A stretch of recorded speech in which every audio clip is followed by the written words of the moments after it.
Ladies and gentlemen, welcome to the Man Behind Ministry podcast. I'm your host, Minister Ryan Smith of the Virgin Street Church, of course, right here in Tulsa, Oklahoma. As always, we got another exciting guest, very good friend of mine. We go way back to our days at Southwestern Christian College, to our days of Thelma Holt Dining Hall, to our days of Waffle House lunches, Yes, sharing cars to go do laundry. I mean, yeah, Roundhouse Church of Christ, the whole nine. You know what I'm saying? My boy from Atlanta, currently now pastoring the Metropolitan Metro Church of Christ in Kansas City, Missouri. Minister Pastor Branden R.T. Mims. Yeah, you got to get a full name. I ain't forgot, brother. We got to get a full name, full name. We are definitely excited. Looking forward to just the insight he's going to give into his life, just from his angle and perspective of ministry. Y'all ready? Let's go.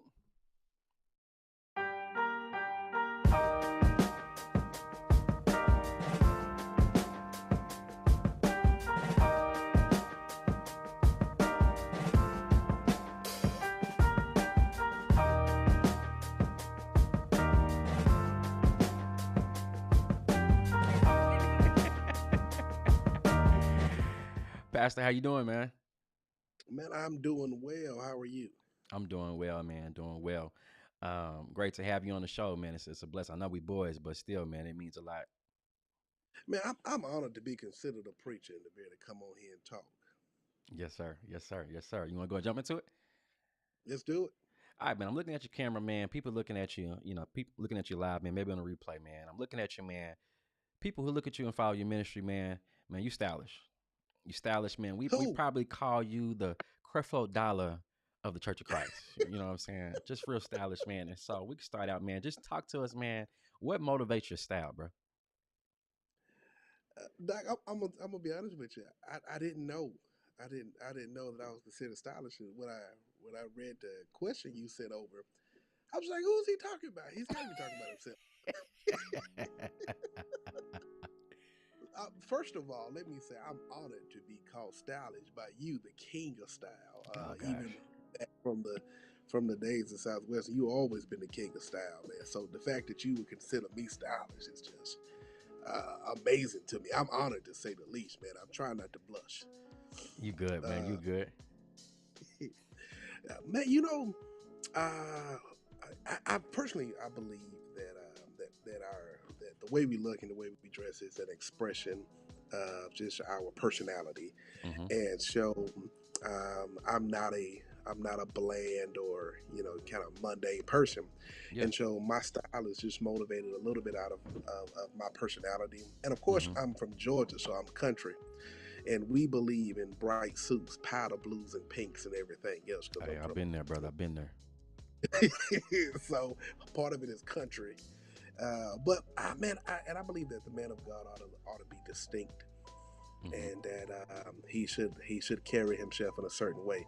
So just a number of things that do it. But I'm really motivated by just really quality. Hmm. That's what I love, quality pieces.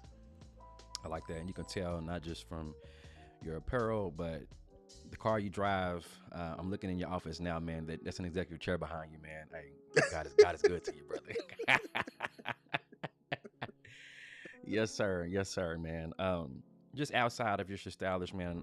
One thing I know we've talked on the last few of our conversations have been centered around just our family life, man. And you, like me, you're outnumbered. Okay, you're outnumbered by your wife, and your daughter.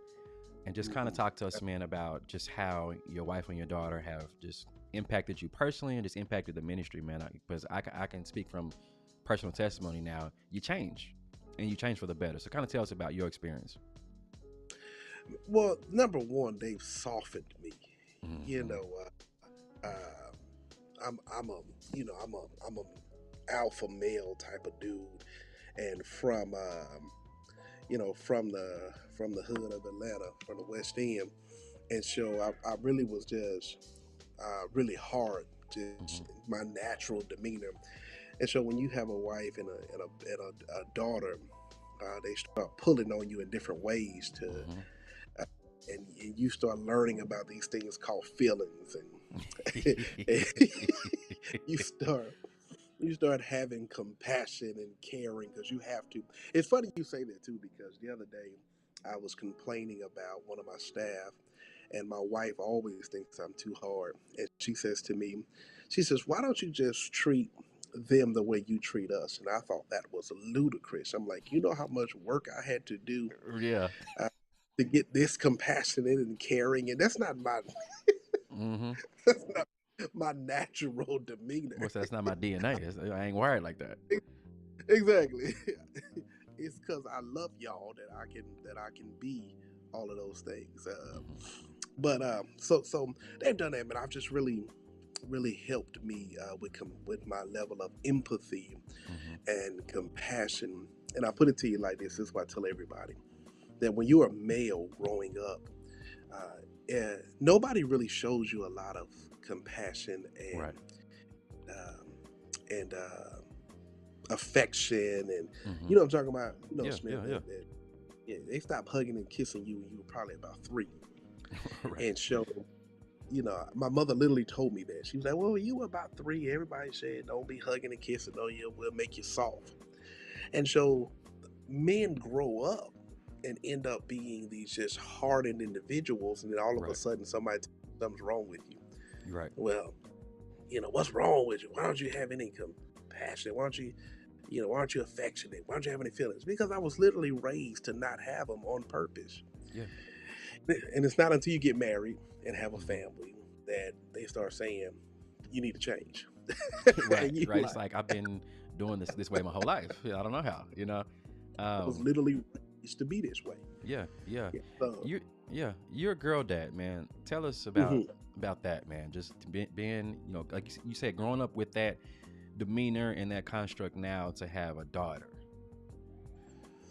Man, one of my mothers at my church used to always tell my wife, she'd say, just wait till he has a daughter. Mm-hmm. All of that hard, just wait till you have. And my daughter, one, honestly has me wrapped around her finger. Yeah. Uh, all of the stuff that I would not normally do, she makes me. So, Mm-hmm. makes me. I'm not a cuddler by nature, but she ain't having it. You lay on this couch and you go cuddle because that's what she wants to do. Man, you fortunate you ain't got no hair, man. This way, my daughter she's about 4 months old, man. Once she get a hold of my hair, man, I'm gonna have breadts and all kind of stuff in it, glitter, man. It's gonna be. But one thing I've learned, man, and you can let me know if I'm on the right path, man. Uh, When you have a daughter, that's your pass for everything. Why you got a braid in your hair? Got a daughter. Why you got this Hello yeah, Kitty sticker on? My daughter. Why your nails painted? My daughter. man, my tailor, man, his daughter painted his nails neon green.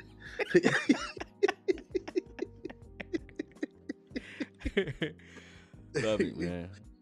Yeah, they don't Love have it. no concept of any of that, man. I'm sitting at a little tiny kids table having pretend tea time. Mm-hmm. Uh, Not stuff that I never would imagine Right. I'd be doing. Yeah. Like I said, changes your life for the better. And stuff, like you said, stuff you would never think you would do in a million lifetimes. But like, so you have a daughter, man. It's yeah, yeah, yeah.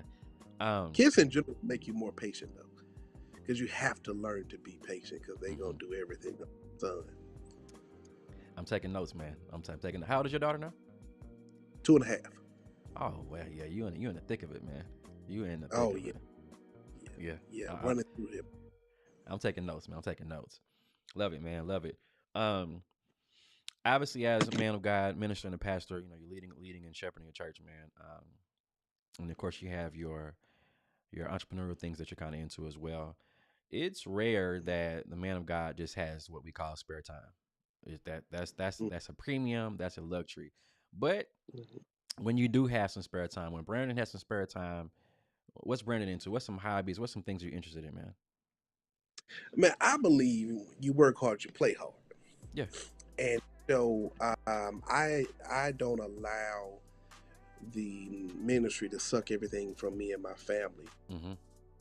And when we want to, when we need to, we gonna play hard, Doc. I'm Yeah. gonna create that spare time Love it. because you're absolutely right. The church will call upon you often, and then you'll look up and all of your time and energy has gone into them and not necessarily into your family. And so because I work hard, we play hard. Yeah. So I'm off now, and so every year I tell my wife she can pick wherever we're going. We're gonna do multiple trips a year. Nice. We're gonna make it all work.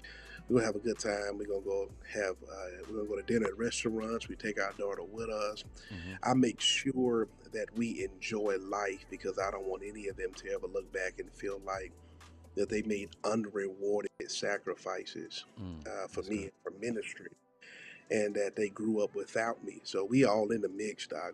It's whatever we want to do, whatever they want to do. I'm down to whatever it is. I like that, man. That's good. Because there's always this debate between first and second ministry. And let's be clear, the first ministry is not the church for the man of God. Exactly. It's your family. And so, Absolutely. You're the priest of your own home first. yeah. So I think it's a detriment to, it says something about the local congregation when they're willing to allow you to sacrifice so much for them and on their behalf while your family's suffering. And so Oh, absolutely. I think a sound church is one that should encourage you, okay, hey, no, go be with your family. But you need mental breaks too. Sure. And that's the other thing. You're no good if you are overwhelmed and worn out. You need to have time away that you can rest your mind. You can rejuvenate. You can even reflect on ministry and what you need to do. You need time to plan. You need time to execute. Right. All that kind of stuff. You're no good if you're just running from Sunday to Sunday. This is the difference between black preachers and other race of preachers. I was at a conference one time, and a group of white preachers were standing around saying, "Man, I'm preaching too much." And one of the white preachers said to the other one, he said, "Man, how many Sundays a year are you preaching now?" The guy said, "Oh gosh, 25." Oh my goodness. you you got the same reaction I had. I said 25. I'm preaching 52 plus additional services at other church and gospel meetings and revivals. And nowadays, we can do a virtual service, for a sister congregation and still be at a local congregation. Wow. Yeah, I'm appalled. So I began to realize. I said, well, maybe I got the wrong idea. Yeah. Of ministry. So that's why I believe in that, man. You got to make that time, Doc. You have to just have the opportunity to clear your mind. Man, even presidents go golfing. Mm-hmm. Indeed, I like that. I like Yeah. that philosophy. That's why they got Camp David, Doc. That's why they got Camp David. Indeed. And you mentioned mental health, man, and that's crucial, man, because regardless white, black, regardless of the ethnicity, man, preachers are quitting, man. They dropping like flies. Yeah. And I think and young men don't want to go into ministry. So you got preachers quitting and young men don't want to go in. You remember when you and I went to Southwestern, man, we was like 40 of us. Yeah. It was a gang of us. It was, all in one class, ready to go out and tackle the world. And now you got guys that are dropping like flies and then young men who don't want to go into it. And I largely believe that to be because we have kind of garnered this unhealthy view of ministry. And truthfully, some of it's because our churches are beating the crap out of some of our preachers, but also some of it is just the workload that guys have taken on that is not healthy and sustainable. Yeah. No, that's good. That's good. I definitely agree with those sentiments. And so it needs to be like a overhaul of the philosophy on both sides. The man of God is stepping into the work, and then the expectation of the congregation. Okay, hey, what? Not only should we be asking, what is the man of God bringing to the table, but as a congregation, what are we bringing to the table? And so I think what's happened to your point, a lot of congregations expect it to be a one-man show, and it's like, I'm not Jesus. I'm not. And so this is. I told the church many years ago. Yes, I understand God has, called me to the ministry, but there are other people who've been called as well to support the ministry as well. And so we can't be members and parishioners, congregants who spectate. So, Yeah, I get it. Yeah, and I struggle with it the other way around. My folks are always asking, where can they jump in and help? Because I'm the type of person that I want it done now.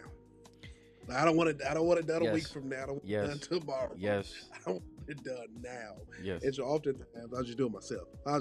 Yep, And yep, so and that's yep. I'm yes. It's a struggle, man, because and you're like me. You sound like a perfectionist. Where okay, not only do I want it man, done now, but I need it done yep. a certain way. I need to I have a certain level of class and presentation. And if you're not on that wavelength, you know what? Because what's gonna happen is, and I can already tell, I'm gonna let you do it. You're gonna mess Uh-huh. up, and then I gotta come back and clean up and do it anyway. So it's like, well, I save that step and let me just do it. And burnout. Yeah. And then you find yourself preaching 56 Sundays out of the year. Yeah, exactly. Yep. No, absolutely. Like the other week, I pulled up to the church and somebody, I don't know when it happened, just dumped a giant mountain of trash in the parking lot. And so I'm outside picking up trash on a Sunday morning, and the church is just appalled. Somebody else can do that, and I have a facilities maintenance person, and he came outside and he's all up saying, "Why are you picking up trash?" And I'm like, "Well, uh, I can't be the only one that saw it." You know? Yeah.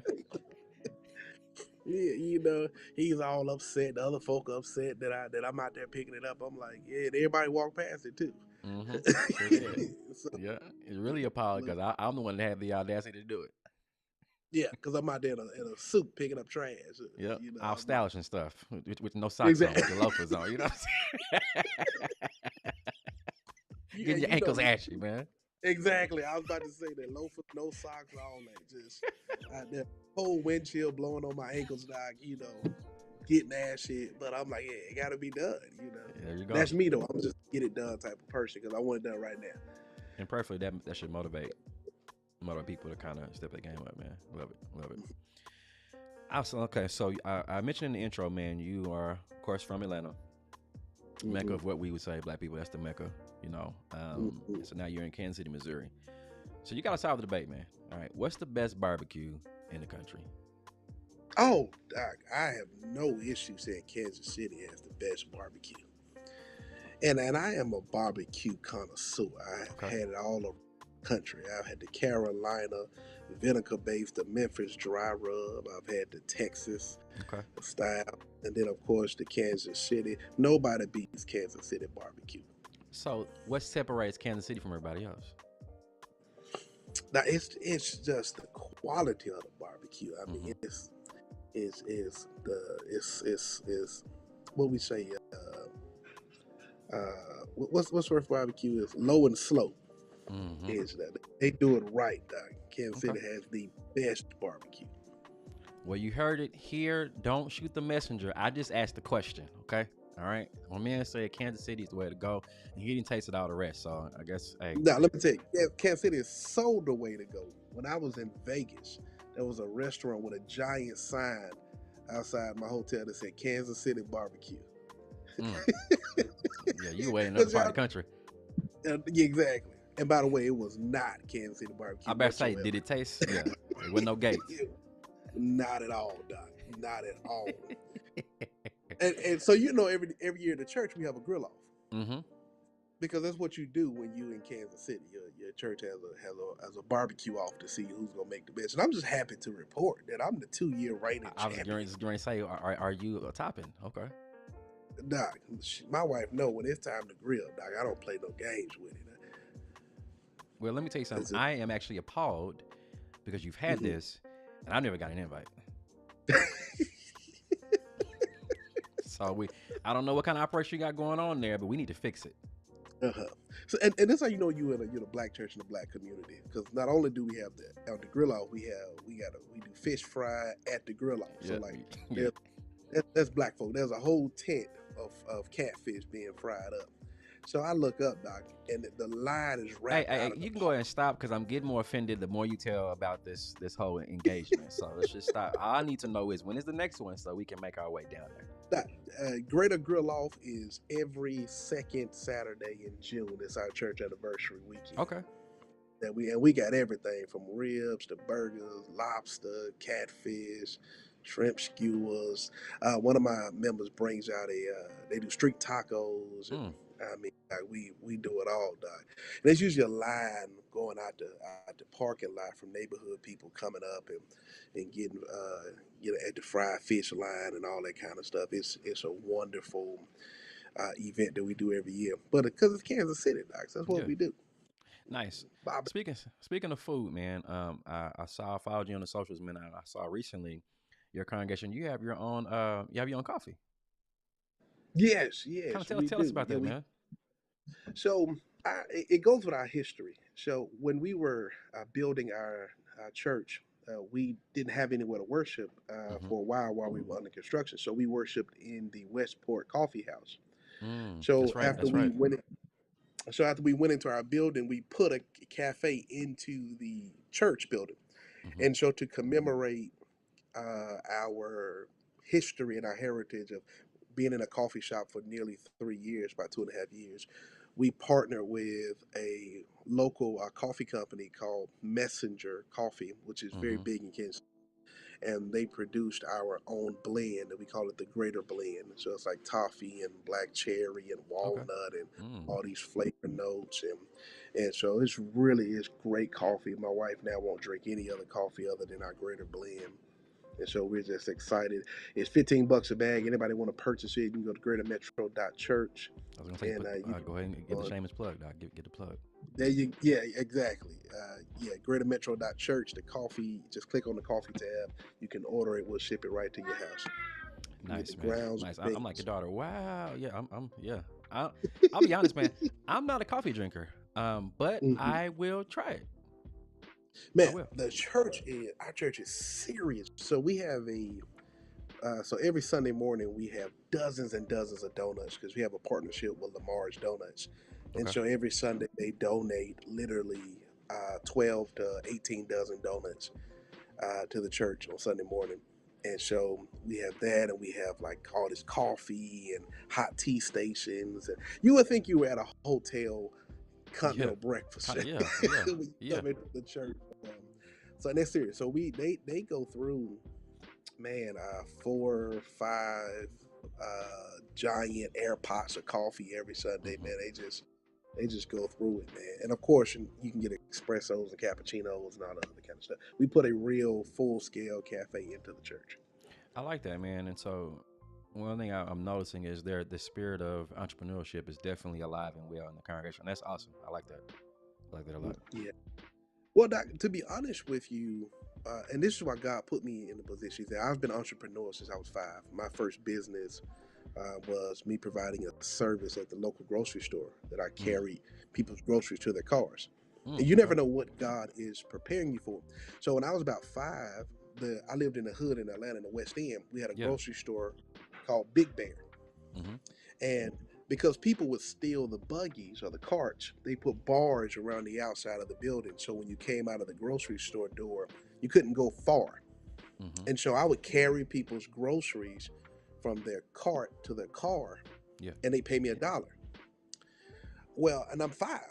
Right. And so I go, well, I wonder how many of these I can do in an hour. So then I set my target rate at 20 or 25, people in an hour. Hmm. The small parking lot wasn't very large. It was by no means a Walmart or anything like that. Yeah. Yeah. Yeah. Just a corner grocery store. And man, I was making $20, $25 an hour at 5. Wow.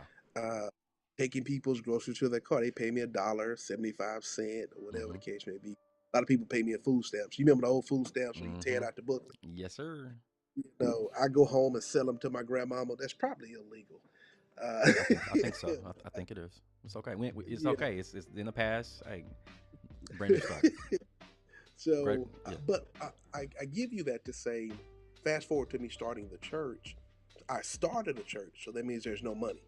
Hmm. There are no resources. I'm not being paid. I'm not on salary. None of that. And for several years, I worked for free. So when I had to figure out how to survive, I went back to my entrepreneurial type of way. See, So yeah, that's that why makes sense. That makes a lot of sense. And so the church, I believe in multiple streams of income. Mm-hmm. So I've created multiple streams even for the church through grants and foundation giving and fundraisers and coffee sales Mm-hmm. and all this other kind of stuff, because that's what I leaned on, was that innate thing that God put inside me Yeah. to help me do this. I was a tent maker before I knew what a tent maker was. Mm-hmm. And so, and that's why I tell preachers, the age of depending solely upon the church's tithes and offerings and giving to get the church to where you want it to be is an antiquated model. You're going to Mm-hmm. have to create what I call, what is commonly called vertical integration Mm-hmm. to make this work. Now, what vertical integration is, and you can let me know when I'm talking too much, because when you get on this subject, I get excited. I can tell you got it. But You got up in your seat. so so if you go to let's use a car dealership. You go to a car dealership, Mm-hmm. you can buy new cars. That's one line of business. You can buy used cars. That's another line of business. Mm-hmm. You can do service. You can get your car service. That's another line of business. There's accessories they sell, floor mats and Yeah. tires and rims, and that's another line of business. And so what I do is I took the church and I started parsing out some of our property, saying, okay, what can I build on our property? Can I do housing or whatever the case Mm-hmm. may be? Some of our ministries that are very large, like our food ministry, saying, can I get funding for that ministry? Mm-hmm. Um, and of course, like I said, some foundations, some sales through our merchandise and all that kind of stuff. And so what that does is it helps us to be able to do bigger things than what my ministry ordinarily would have been able to do. Because my Right. church isn't that large. My church is only a couple of hundred people, Mm-hmm. and so we've got a massive building payment, all that kind of stuff. Right. Um, and so we had to figure it out to make it work. Yeah. I just leaned on what I've always known how to do since I was 5, and that was just, I'm gonna say, hustle. That's Yeah. really what I do. I'm an Look. entrepreneur, but I'm a hustler. Hey, I love it. I love it. Love it, I man. hustle for. Hey, you got a holy hustle, man. Ain't nothing wrong with that. Ain't nothing wrong with that at all, man. Yes, sir. Yes, sir. Yes, sir. Lastly, man, I definitely appreciate this all this insight into you. I mean, I've been with you at a couple different locations. Haven't been to your new location yet, but of course, I followed you in the social We media. gotta Seems like change that, Doc. yes, sir. Yeah, We you and definitely the do. fam gotta come up. Definitely, man. Definitely, man. Definitely would love to, man. We talk about just the purpose of this medium. Yeah, for you and I, of course, it's an opportunity for us to continue to kindle our relationship as brothers in the great fraternity of preaching and pastoring. But it's also Mhm. meant to give insight into those who are viewing, man, to understand like, hey, there is a man behind the ministry. There is someone. There is a drive. There is humanity. There is family. There's a personal side to us. And so, preferably, we've gained that more insight just into you. But also, we know historically the relationship between pastor and people, minister and member. It's been a little strained, man, and it could definitely use some improvement.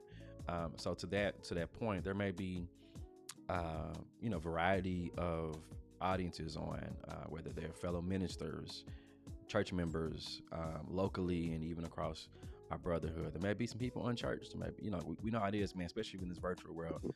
I ain't coming to church, but anything online, okay, I can tune into that. So you may have a variety of people here, and so from Yeah. just your paradigm, just kind of give us some insight or just advice on how we can improve just the relationships that we have as pastors. I think people are looking for authenticity, Mm-hmm. and that's very hard to do in the pulpit, because you gotta strike the balance between how authentic you can be. Yeah. Because if you give them too much of you, they might not be able to handle it. True. But people are looking for that which is real, and they will always be drawn to that. And so I strive for authenticity at our congregation, and understanding that people aren't perfect, and so we allow some humanity even Mm-hmm. there, and I show my humanity, and I'm unashamed to say when I don't know something, or when I've messed up or I've done wrong, and being able to Mm-hmm. say, "Church, pray for me," Yeah. that God is still working on me, and that this is not a place where perfect people come, Mm-hmm. but it's imperfect people who are looking for a perfect God. And I think when we all begin to realize that folk are okay coming and being a part of our ministries. I agree. I appreciate that, man. Yes, the that authenticity point is and especially with the generation that's coming up. Not even those who are older than us, but the generations here and those who are coming. They can spot fraudulent from a mile away. You know, Oh, absolutely. they can look at you and tell. Yeah. Even before they come and hear you, they didn't look you up. They didn't see. They didn't look at your history. They didn't see what you're about. You know what I mean? And so, Yeah. just for lack of a better phrase, just the person that's overly churchy or super Christian, that's not really what they own. You know, so Oh, yeah. yeah, that authenticity piece is very, very, very, very important. Man, look, you have blessed us immensely, man. I can't thank you enough just for taking the time away from your hustle, your holy hustle, taking the time away from your wife and daughter, man. And so we definitely appreciate that. All those who are viewing, those who are going to be on the replay, man, I know they're going to appreciate this time that you and I have shared together, man. As we just mentioned, we are in a social world. Social media is king now. Before we let you go, how can we find you in the church on social media? Oh, man, greatermetro.church and Greater Metropolitan Church of Christ. I think it's on YouTube or Instagram and everywhere else. You asked the wrong. If you'd have told me this, I'd have called and asked my tech director, well, what the handles are. Yes, sir. Because I don't know. I'm barely on it myself. I got you, man. I got you. Love it, man. Love it. Love it. Well, again, we definitely appreciate you, man. We're looking forward and we're praying for you and the ministry, praying for your family, praying for your wife, praying for your daughter, man. And just that things continue to go well for you. That concludes this episode. We appreciate you. If you're a first-time viewer, welcome to the show. We do this every Thursday night at 7 p.m. Central Standard Time. If this bless you in any way, don't be afraid to like it. Don't be afraid to share it. Bless somebody else with this virtual experience. Until next week, we'll see you. God bless you and keep you. Peace. All right. Appreciate you.